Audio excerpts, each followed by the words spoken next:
So yeah, again, like this, it really is fantastic to have, good investors to, look out for the good projects. Because, if you just stick your head down and code and don't really know if you're solving a good problem, the issue here is that you waste a bunch of time and resources. So it is vitally important to have investors to kind of, put checks and balances in of, is this actually useful? Are we actually solving a problem here?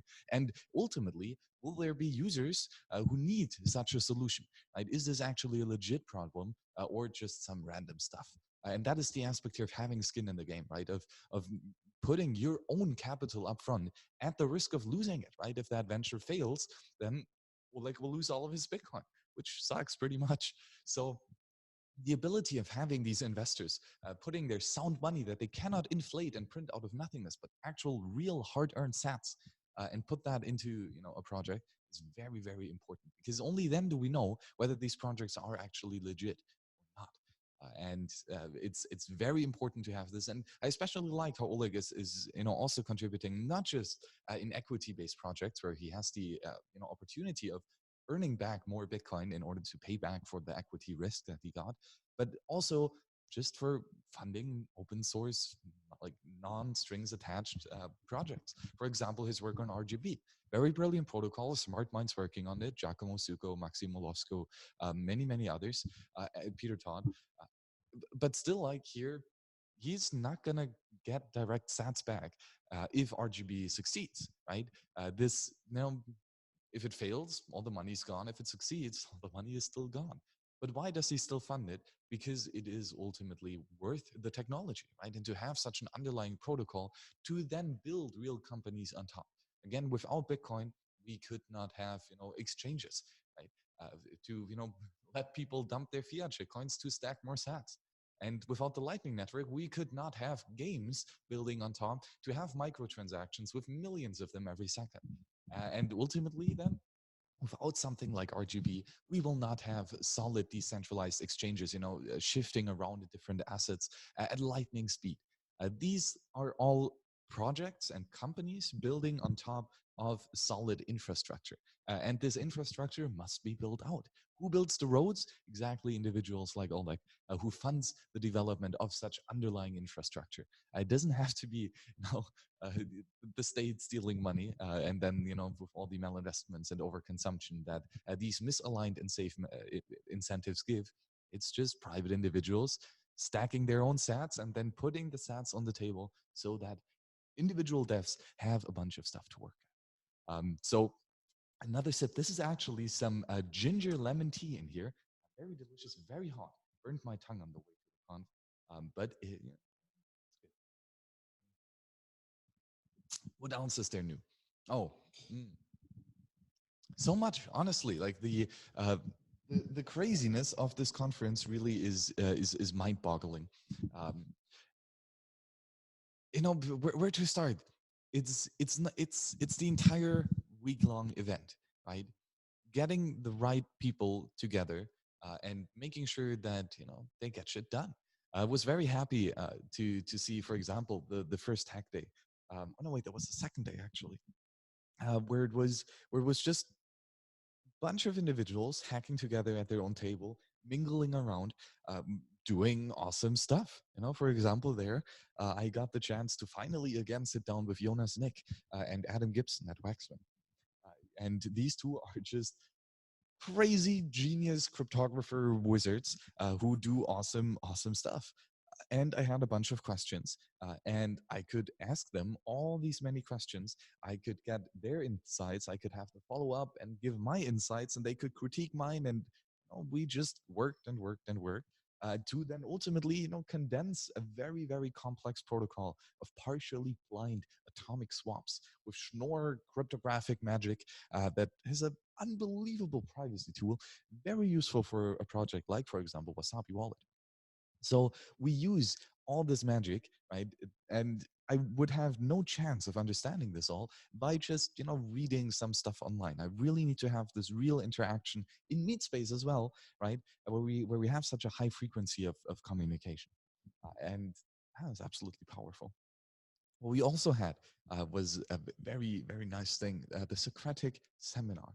organized by the peers from the Bitcoin or by the New York Bit Devs meetup, I think, Justin and Ben. Sorry, I forgot their two last names, but they organized a Socratic seminar, which basically means that there are these two individuals organizing and somewhat curating the topics. Right, we talked about a lot of the recent developments, both recent mergers in Bitcoin Core and C Lightning and LND and Declare, but also other news of new breakthroughs discussed on the mailing list, or I know just the current state of hashing power and all this. But it was not just the two peers presenting up front, but it was actually them starting the conversation and really honing down on the interaction between these, over 100 people getting together in that room. And it was very, very awesome because you could ask your question, you could give your statement, and it was not just the two presenters giving the answers. It was anyone in the audience who knew something about the topic, giving the opportunity to speak up and to teach his knowledge to others. Very, very awesome format. I really like that quite a lot. And as Fulmo said earlier, we wanted to do this here in Berlin for a long, long time already. As announced at the what was that? There are so many conferences. The other Berlin conference, Unchained Convention. Um, and we finally did it.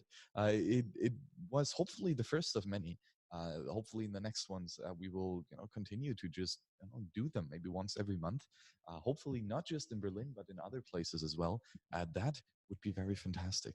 It's a very nice way of learning and teaching together, because again it is not necessarily the centrally the central curriculum where you have the presenter up front who just gives his knowledge and you have no way of giving feedback or giving your own insights or asking any good questions.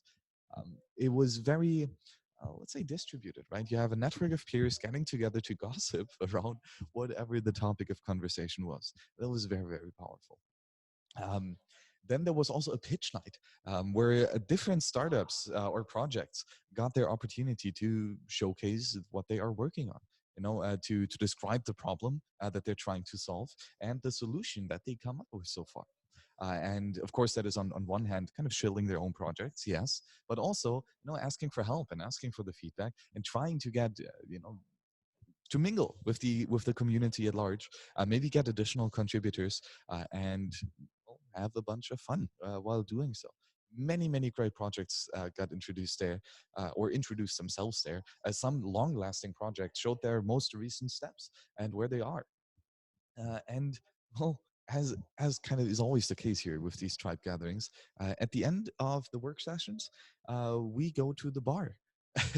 And we continue talking Bitcoin there, because it really doesn't matter what locale you're at, whether you're at a huge conference hall like this, whether you're at a co-working space, or whether you are at a bar or in the Uber driving to the bar.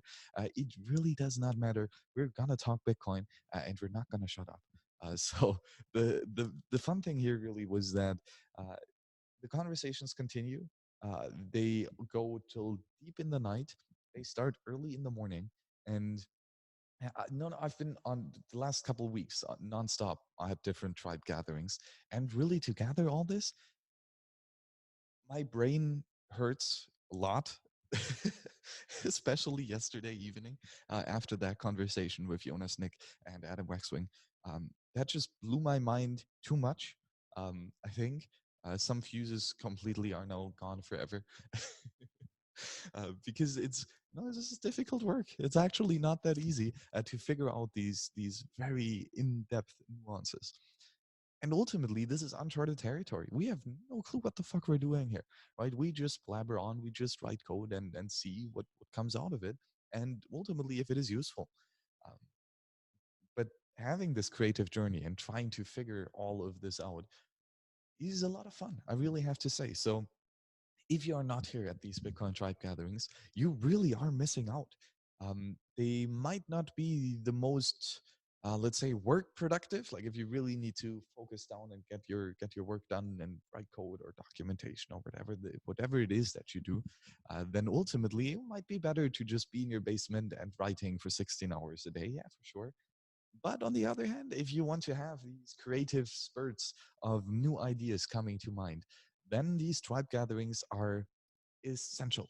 really. Not just because you get to know what the other peers are working on and you can collaborate with them and communicate with them, but especially on how uh, you know how their solutions to some problems might affect your solutions to your problems, right? Or maybe even you find out a new problem that you didn't even know before existed. And all this is very challenging. It really is not easy at all, but it's a lot of fun, especially with such good peers here in our network. We really just have awesome, awesome things to do. And it's awesome peers working together to build very complex, very nuanced protocols and projects. It is not easy, again, not at all, but it is a hell of fun. So if you want to join us to build magic internet money, have a lot of fun while doing so, and most certainly breaking your head until it really, really hurts, um, you're at the right place. Um, there is one more conference in this kind of next tour, and that is Bitbram in London. No, wait, Birmingham, um, somewhere up there.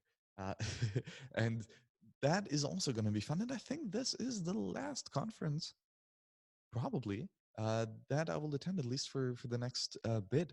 And honestly, I'm kind of glad, because a month or 2 months of non like straight up conferences is exhausting. Because again, it is very creative work and it does drain your brain space. It's very, very awesome, but still there's a lot of other work to get done. So what I will do instead, now that I'm fully saturated with all these conferences, is that I will go to Taiwan actually hang around with the Wasabi developers and CEOs and all other peers to have well, it's kind of another conference. It's at least a hackathon, a workshop, a month-long brainstorming awesomeness session that we will hopefully make Wasabi even better than it was or than it currently is. What do we want to work on? Well, finishing up some things like multi-wallet support, like for example the Avalonia upgrade and all the cool things that we can now build with the new Avalonia graphical user interface backend.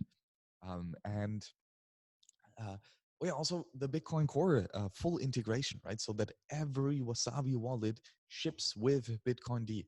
Every wallet is a full node. No, of course, in light mode, improve mode, but at least fully verified. That would be very, very awesome. Um, no, that, of course, and oh yes, that's very good. And that's actually something, Pierce, that I would need your help with. And that is the complete reinvention of the user experience, the UX of Wasabi. And with this, we don't just mean, changing some labels and some colors and, slapping a new skin on top, but actually to fundamentally rethink how we have the opportunity of building awesome Bitcoin CoinJoin privacy weapons.